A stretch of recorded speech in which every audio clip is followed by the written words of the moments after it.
ആത്മമിത്രം ആത്മമിത്രം യേശുയൻ आत्ममित्रम। परमेश्वर की बड़े नाम की महिमा हो। फिर से आने वाला प्रभु यीशु मसीह के मधुर और श्रेष्ठ नाम से सबको जय मसीह की।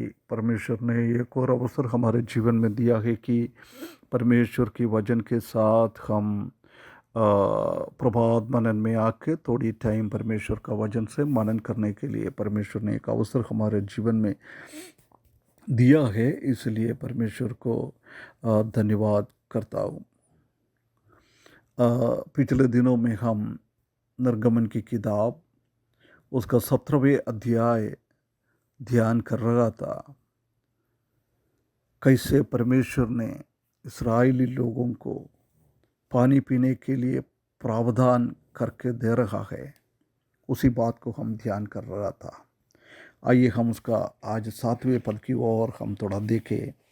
निर्गमन की किताब 17वां अध्याय उसका 7वें पद।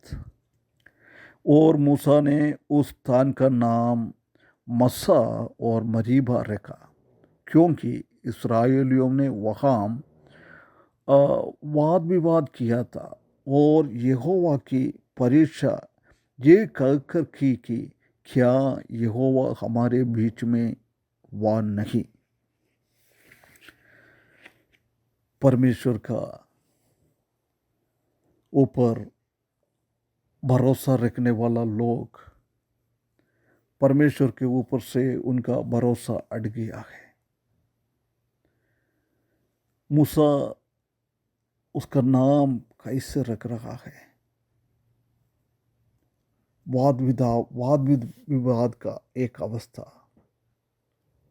और परीक्षा कर रहा है। हम जानते हैं कि ये बात मूसा ने परमेश्वर के कहने के हिसाब से चट्टान से पानी निकलवाया है। ये बहुत बड़ा एक चमत्कार का काम है, अचंभित का काम है। वाद विवाद करने वाला लोगों को, अविश्वास करने वाला लोगों को परमेश्वर ने बहुत बड़ा एक प्रावधान पानी पीने के लिए दिया है। परमेश्वर का करुणा हम देख सकता है। लोग परमेश्वर के विरुद्ध में हैं, परमेश्वर का दास मूसा के विरुद्ध में है, उसके बावजूद भी परमेश्वर ने उनके लिए प्रावधान करके दिया है। हम नहीं जानता है कि हकीकत में ये चट्टान के अंदर से पानी कैसे आ गया है। जब चट्टान के ऊपर परमेश्वर का आज्ञा के हिसाब से उसने लाठी से मारा है, जब ऐसे पानी निकल गया है, बिल्कुल ये एक अतुल्य है। ये चमत्कार हम कभी भी दूसरा कुछ चीज़ों से तुलना नहीं कर सकता है। परमेश्वर का बहुत बड़ा एक हाथ हम इधर देख सकता है। हम जानते हैं कि इस्राएली लोगों के बीच में परमेश्वर ने कितना चमत्कार का काम किया है। इस्राएलियों में फरोह के विरुद्ध में बहुत बड़ा दंड लाकर उनको उधर से छुटकारा दिया था। उनका पगलौठा बच्चे लोग मर गया था। जब उनका पगलौठा बच्चे के साथ मिस्रईम से निकलने के लिए परमेश्वर ने सहायता किया है। आगे उनको वो लाल समुद्र से कैसे पार किया है, वो रात को चलाने वाला अग्नि का स्तंभ और दिन में चलाने वाले के लिए एक मेघ का स्तंभ दिया हुआ था। कितना अद्भुत रीति से उन लोगों को अभी तक संभाला है। परंतु जब उनके जीवन में थोड़ा सा समस्या आता है, जब ये लोग कैसे प्रभु से दूर होता है, कैसे वो प्रभु के विरुद्ध में काम करता है, कैसे वो परमेश्वर का पुराना वाला चीज़ों को, चमत्कार को भूल जाता है, ऐसी एक स्थिति है। परमेश्वर उसी जगह को मासा और मरीबा डाला है।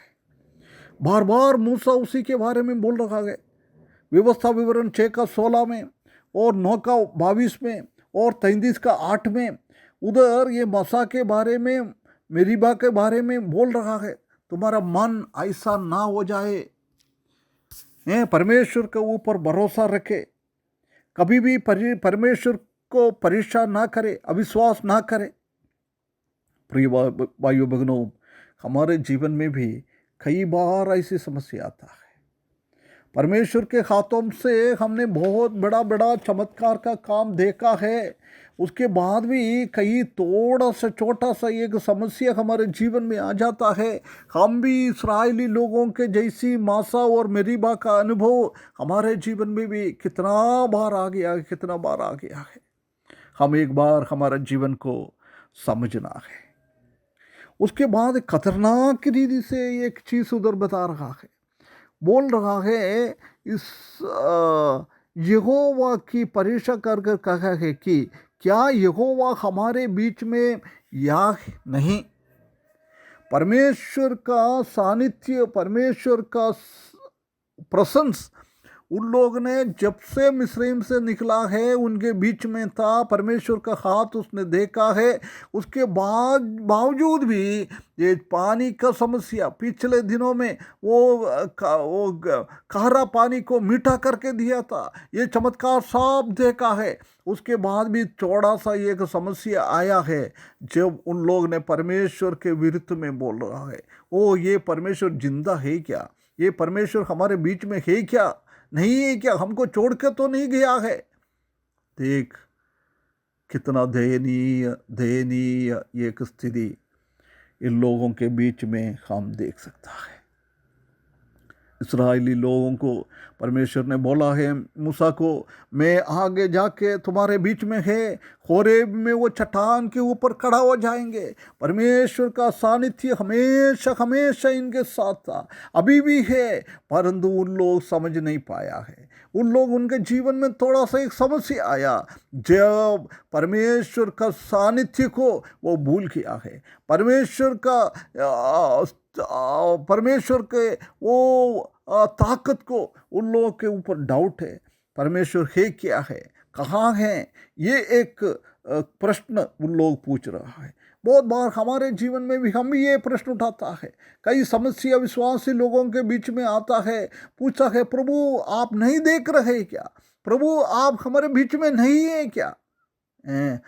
ये सिर्फ इस्राएली लोगों का नहीं है, कलीसिया का भी, आज का लोगों का भी यही आदत है, परमेश्वर के ऊपर भरोसा छोड़ना, परमेश्वर से प्रश्न पूछना है। प्रिय भाइयों बहनों, ये बिल्कुल गलत है। परमेश्वर का हृदय को दुख देने वाला एक चीज़ है ये बात। हम जानता है कि उसने कितना लीटर पानी निकाल के दिया है, 15 लाख लोग, उसके बाद उनका जानवर, उनको सबको पीने के लिए कितना। मंडलारण्य में हम जानता है कि ऊंट बहुत ज़्यादा होगा इनके साथ, वो ऊंट को, एक ऊंट को पीने के लिए कितना पानी चाहिए, कितना पानी चाहिए।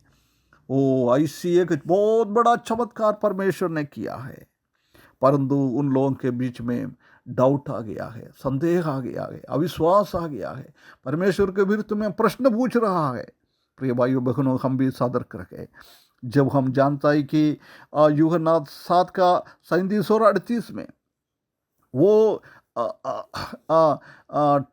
टाबरनाकल का वो फेस्टिवल में वो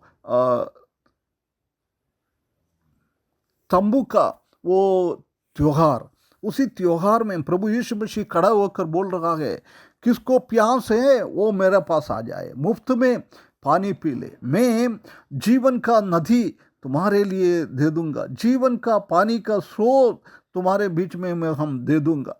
उसके तुरंत बाद उसका 39 पद में बता रहा है, ये जीवन का पानी पवित्र आत्मा है। हम जानता है कि पवित्र आत्मा परमेश्वर है, वो परमेश्वर को इस दुनिया में भेजा है, हमारे पापी लोगों के हृदयों के अंदर वास करने के लिए हमारे अंदर रखा है। प्रिय भाइयों बहनों, कितना एक चमत्कार की बात है, कितना बड़ा एक चमत्कार। पत्थर से पानी निकालने से भी बड़ा एक चमत्कार विश्वासी लोगों के लिए, कलीसिया के लिए परमेश्वर ने करा है। अपने आत्मा को इस पृथ्वी पे भेजकर हमारे को चलाने वाला प्रभु यीशु मसीह का वो मोहर हमारे ऊपर, पवित्र आत्मा का मोहर लगा हुआ है।